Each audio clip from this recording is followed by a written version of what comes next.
Pemilik usaha ataupun toko, terutama bagian akunting, harus berhati-hati menerima amanah dari konsumen. Jika suatu barang atau transaksi memasukkan tambahan pajak PPN, maka PPN tersebut harus disetorkan ke negara. Karena PPN tersebut sifatnya titipan dari konsumen, bukan milik perusahaan atau toko.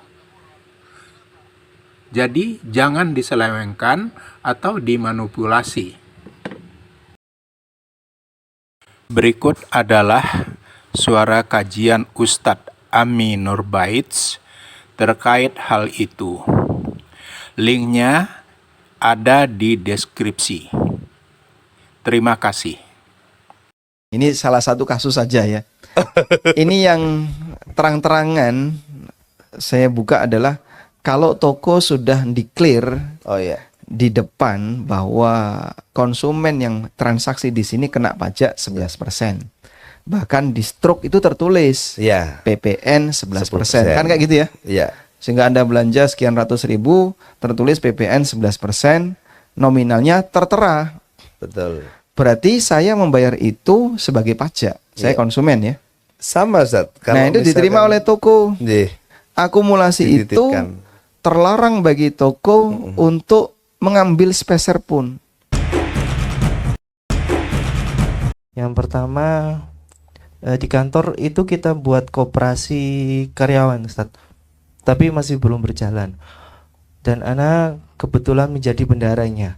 Di salah satu tugas bendara adalah menghitung pajak nantinya terkait toko, terkait keuntungan toko dan lain-lain.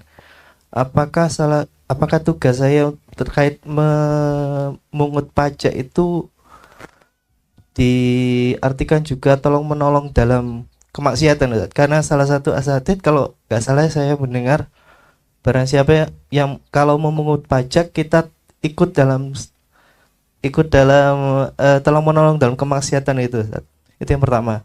Yang kedua, kami dulu di tahun 2015 pernah membuat usaha dengan 10 orang dengan mengumpulkan masing-masing modalnya sekitar 1 miliaran dan itu sudah berjalan 1 tahun.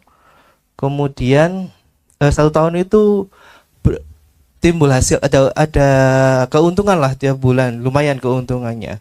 Kemudian di tahun kedua salah satu anggota kita itu diamanahkan untuk mengelolanya. Ternyata di 6 bulan dia mengelola, menyelewengkan itu tadi, menyelewengkan harta dari usaha itu tadi. Kemudian setelah itu kita laporkan ke polisian, sudah diusut dan sudah diberikan hukuman, namun tidak ada pengembalian harta, cuma hukuman berapa tahun penjara itu, dan itu sudah selesai. Apakah hal seperti itu sebenarnya kita nggak ikhlas? Dari 9 orang itu nggak ikhlas bahwa kita tidak mendapatkan apa-apa, cuma dari segi hukum dia sudah dihukum. Apakah itu sudah selesai bagi dia, ataukah kita nanti bisa menuntut di akhirat untuk hal seperti itu? Saya kira cukup, Ustaz. Assalamualaikum warahmatullahi wabarakatuh. Yang pertama dulu, Mas. Tadi antum sebagai bendahara koperasi. Terus antum bertugas untuk salah satunya kan untuk memotong pajaknya. Iya, menarik pajak dari misalkan toko kan nanti membayarkan ke dinas pajaknya. Menarik pajak ke toko. Ada toko, kita usaha toko. Jadi Ustaz, ada pajak PPN tiap barangnya. Ya, gitu, jadi setiap dalam bidang koperasi tersebut punya bidang usaha, Ustaz. Salah satunya misalkan toko. Nah, kemudian beliau itu adalah bagian bendahara yang mengambil jatah pajak yang harus dibayarkan ke negara. Nah, pertanyaan beliau, apakah saya termasuk yang bekerja sama dalam penarikan pajak, Ustaz? Baik. Ini live ya. Saya akan jawab, antum yang tanggung. Siap, Ustaz. Ya, saya termasuk korban. Baik, jadi begini ya. Terkadang ada toko yang dia sudah kena undang-undang apa istilahnya? PPN. PPN, apa namanya itu?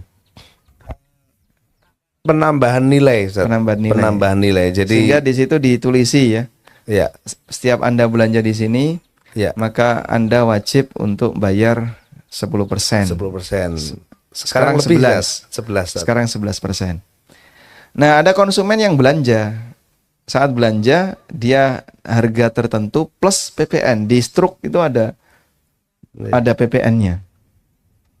Ketika konsumen sudah melakukan seperti ini, berarti dia sudah menitipkan 11% dari apa yang dia bayarkan itu kepada toko.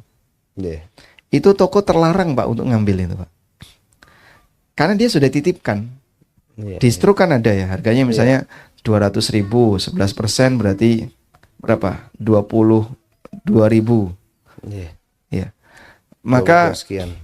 2.000 sekian, 2.200 ya. Iya. 2.200. 11% soalnya. 11%. Maka nilai itu jadi milik negara. Kok kemudian dia buat laporan yang mengurangi, saya menyatakan ini toko ngambil harta orang lain. Iya. Kan itu bukan milik toko, itu dititipkan untuk negara. Dan Anda tidak terhitung, toko ini menetapkan 11% itu apakah terhitung penarik pajak? Bukan, itu negara yang menetapkan. Toko nggak punya pilihan yang lain. Mau tidak mau, ya adanya kayak gini, maka hanya ini yang bisa saya utarakan. Sehingga sama-sama sadar, bahkan kadang kan ada foto bupati ya, sama istrinya atau sama suaminya. Ada fotonya ini, dan terus ada tulisannya bahwa Anda belanja di sini akan terkena berapa tadi? 11%. Lalu konsumen ridho dengan itu, dia bayar.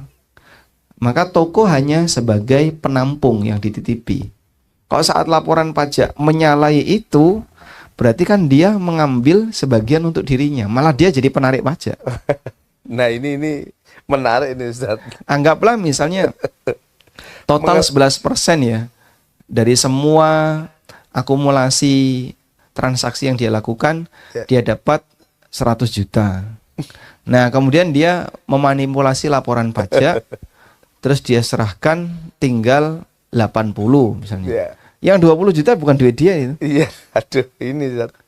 Kayaknya Itu banyak yang kena ini, Ustaz. harus diserahkan ke negara. Lah, ketawa semua, Ustaz. Kayak saya kan bilang kayaknya banyak yang kena. Karena Ustaz. mereka konsumen. Oh iya, iya. Belum tentu, Ustaz.